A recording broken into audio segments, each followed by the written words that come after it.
Hi everyone. Most important बात कि आपने जो है मैं इस बुक की जितनी वीडियोस बनाऊंगी वो आपने सारी देखनी है, कोई भी स्किप नहीं करनी है।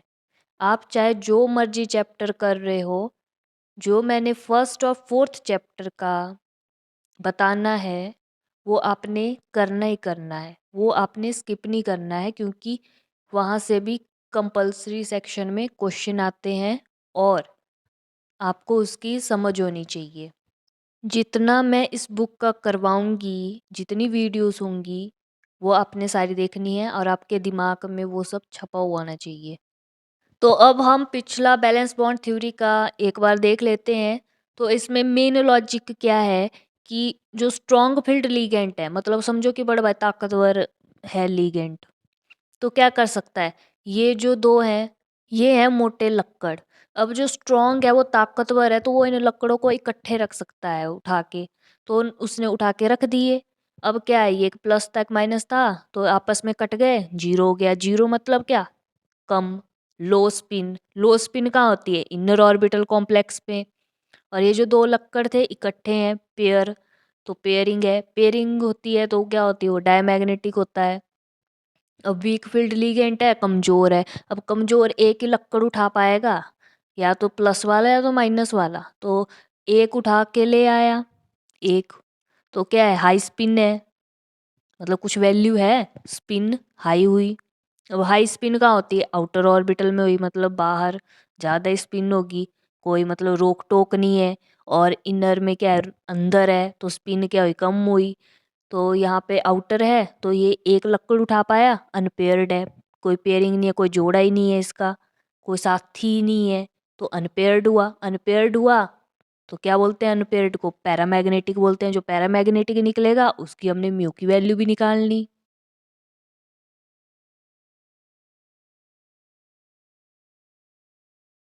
अब क्रिस्टल फील्ड थ्योरी, और ये जो चैप्टर है आपने कंप्लीट करना है, ऐसा नहीं इसमें भी आधा आधा करने लग गए तो हो बैठा पेपर आपका।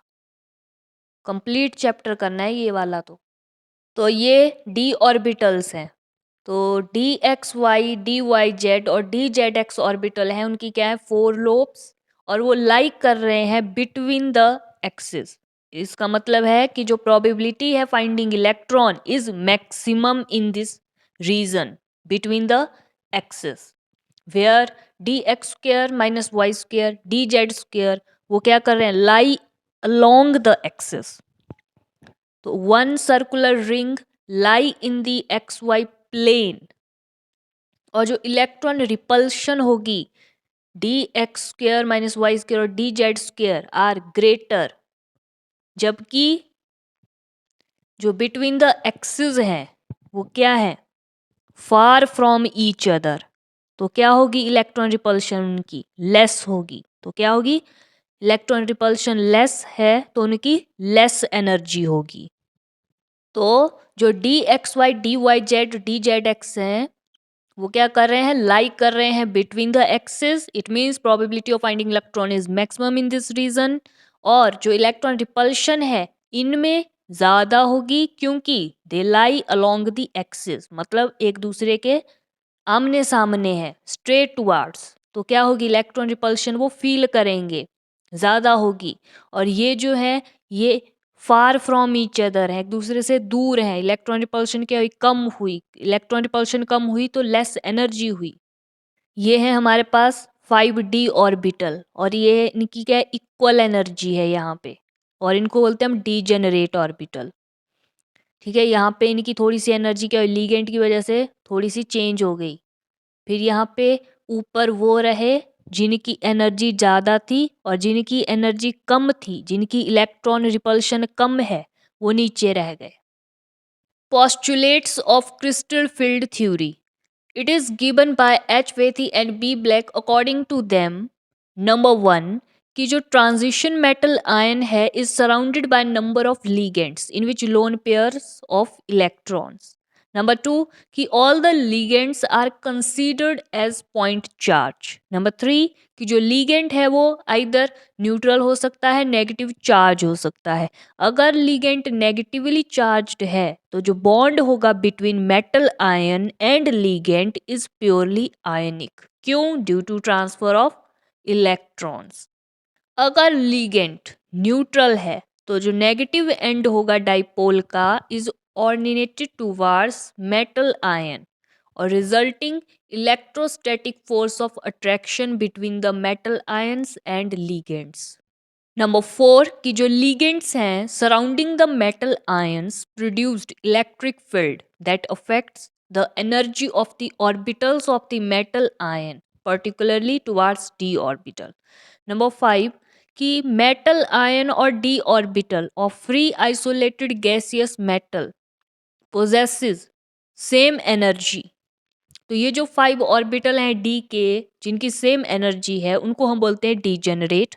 और ये जो डी ऑर्बिटल है ये occupied by electrons when spherically symmetrical field generated by the ligand is applied. Then जो ऑल द 5 डी ऑर्बिटल है मेटल के will be elevated in their energy but क्या रहेंगे? स्टिल रिमेन डीजेनरेट रहेंगे। However in actual practice जो electric field है वो spherical नहीं है because all the d orbital have different shape.